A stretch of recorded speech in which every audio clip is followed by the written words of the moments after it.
So I just pulled up and set everything up to film this video, and now I really gotta pee, like really bad, and I'm in the middle of a random park with no toilets. If there wasn't so many joggers around, being athletic, maybe I would just get out and pop a squat. But I'm not trying to catch a case for indecent exposure, so I'm just gonna struggle through this video. I'm clenching for dear life. It probably doesn't help that I'm like right near a body of water. I'm just gonna try and not look at it for the sake of not peeing my pants.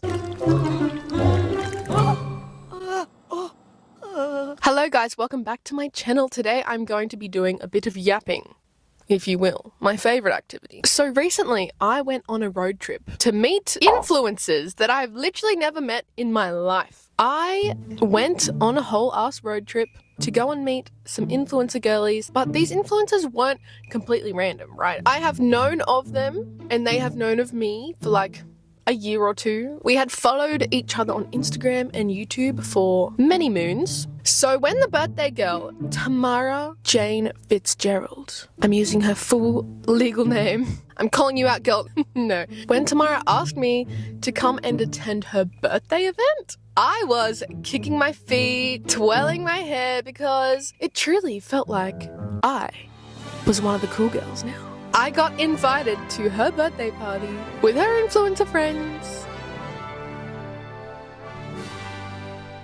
And in that moment, I said, absolutely, because I had no social anxiety at the time. But as the time drew nearer, I grew more and more anxious because one, I do be having the social anxiety sometimes. And by sometimes, I mean most of the time. Two, these girls were all gorgeous, photogenic, Instagram baddies. Now, I'm not saying that I'm none of those things. I feel like generally meeting up with a group of girls who are already friends can be either very cliquey or it could be very wholesome. So I was prepared for it to go either way. And finally, just before I got in the car to make the trip down to Donkey.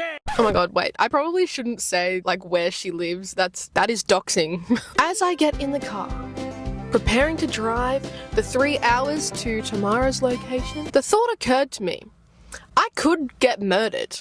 Not necessarily by Tamara, but like, you know, I'm meeting up with a group of strangers whom I've never met before. The thought did cross my mind. Is this the best course of action? And furthermore, if something bad did happen to me, would I cop the victim blaming for being the one to meet up with a bunch of strangers? I did think about that for a little bit, but alas, I did go to Macca's beforehand because girl, I was hungry, and getting food was like my way of decompressing after the long drive. And also, mentally preparing myself, I was the last one to pull up to this event. So when I arrive, I'm sort of like coming in to their outing. I'm intruding. Well, I'm not intruding. I was invited. But I'm like penetrating my way. Penetrating? I'm making my way into their situation, and they're all at the house eating Macca's. I meet Tamara for the first time, we're excited, we're hugging, and I introduce myself to the other girlies. Even though like we know who each other are because like we follow each other, I still felt the need to be like, hi, I'm Chloe, like nice to meet ya. I don't know. What else do you say? The awkwardness sets in for me because the girls are eating and I'm not eating anything. Because I already ate, and because I wasn't eating, I felt pressure to like fill the air with words. Pointless words probably, but words nonetheless. I don't even remember what the hell I was talking about, but I was feeling that silence, girl. I was talking about literally anything and everything, but eventually they finished their food. And Jada, she says, can I guess everyone's star sign? Here we go. I love when people try and guess my star sign because the star signs all have stereotypes, right? The star sign that someone tries to guess that I am would tell me a lot about what they think of me, you know? So I'm like, okay, queen, guess my star sign. And she immediately goes, Leo.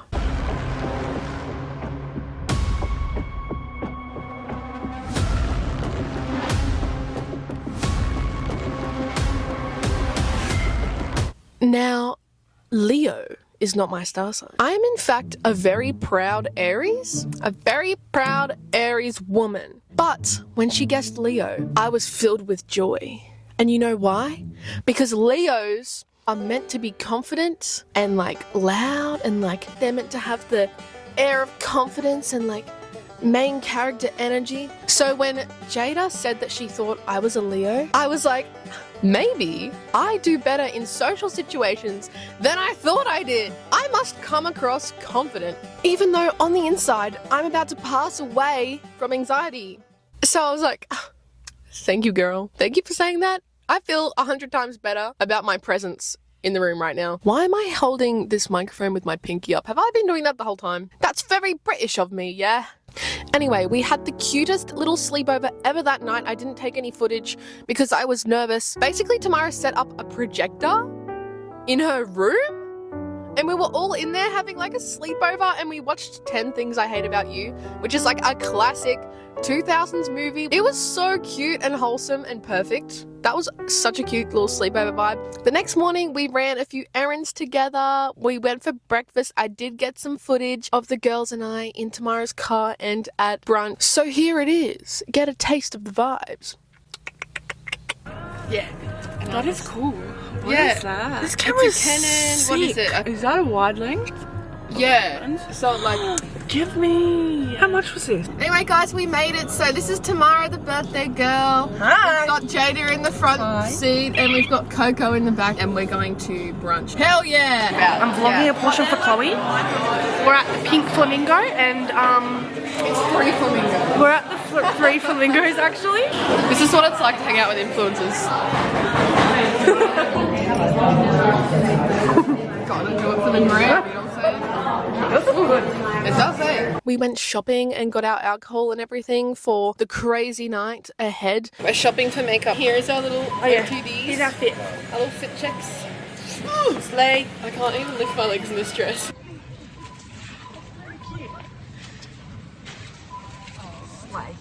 We also got this like Korean pear juice thing that's meant to be like a hangover cure. Like you take it before you start drinking and it's meant to like not leave you with a hangover. So we had that. Oh my god, show the camera that. That is so pretty. Holy She crap. made sparkly vodka.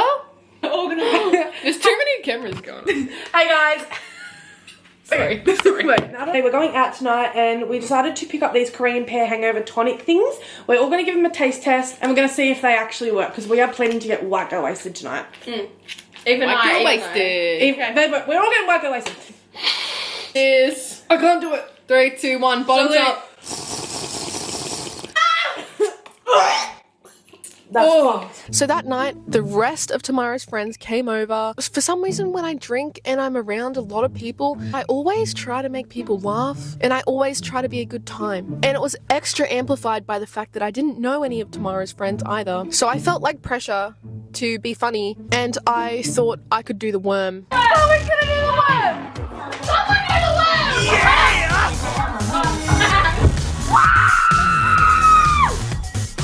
Someone did the worm! I slammed my abdomen on the floor so hard that like I thought I was gonna pee a little. It hurt, bruh. Like, why did I do that? Like, if you can't worm right, maybe don't worm at all, Chloe. Because in the morning, my abdomen felt like I had done a DIY hysterectomy on myself. So this is a PSA to all my friends. Next time I get drunk and try to show y'all the worm, please don't let me. Because I'm genuinely concerned for my reproductive organs at this time. I may have dislodged an ovary or a fallopian tube. We made Tamara chug a drink. Yoo!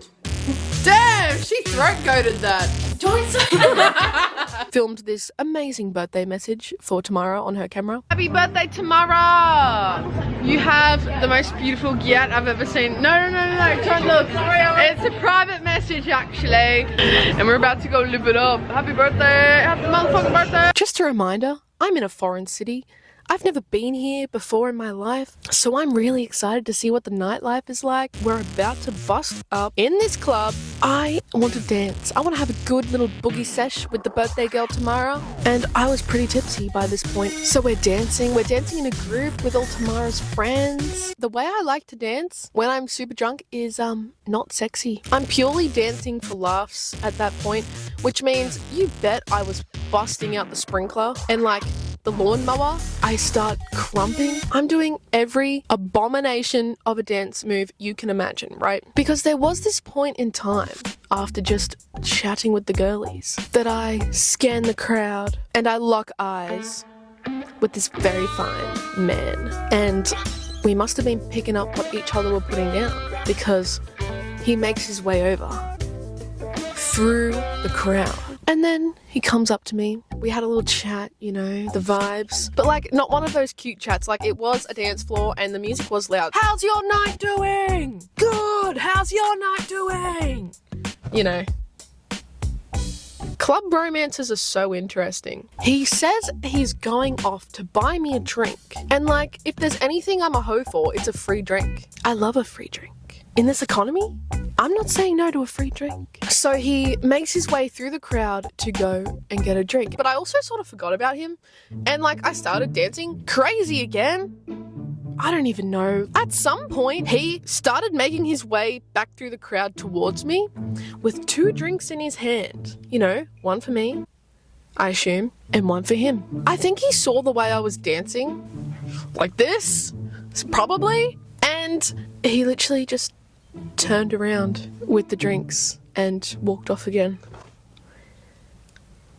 So, long story short, I did not get my free drink. He changed his mind. And you know what? That's so valid. I probably didn't need another drink anyway. In fact, I think the universe was doing me a favor by spinning that man around. So anyway, we keep partying, right? And at some point, Jada and Coco leave the club. And I was like, okay, slay girlies, like I'll just see them when I get home. Home being Tamara's house. And I'm still partying with Tamara's other friends.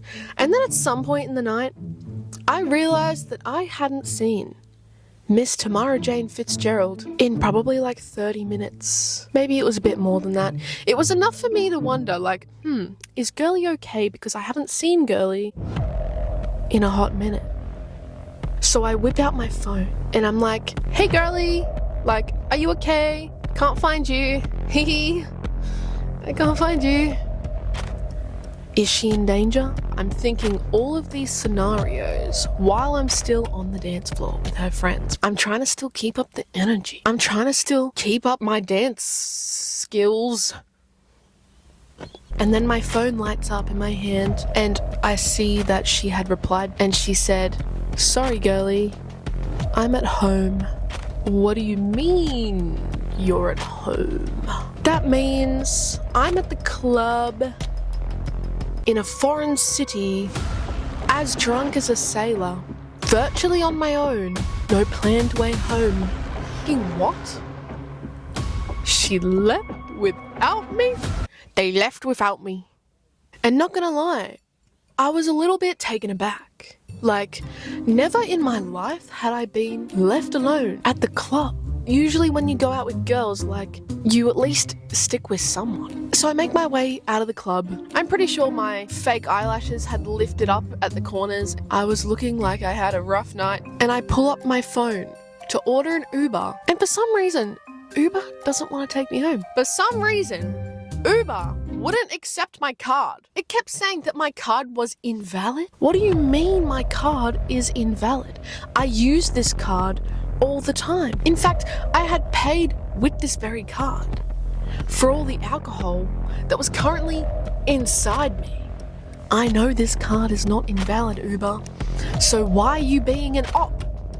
Why are you being an op and not letting me get home? It started occurring to me that now I was alone outside in a foreign suburb down a street, a dark street away from the club. It was still sort of a main road, but like it was a dark main road and it was away from the club. Uber wants nothing to do with me right now. I'm going to have to flag down or call a taxi. And because I am in fact a member of the Gen Z generation, that sounds like an absolute nightmare to me. Not only do I have to call/flag down a taxi, I also have to get driven home in a taxi. Why do taxis feel scarier than an Uber? Also, I had never taken an Uber or a taxi alone anywhere in my life. I realised I'm always with the girlies. So I was like, damn, I'm gonna have to call a taxi, and something about taxis are scary to me. And I'm also gonna be alone in the taxi.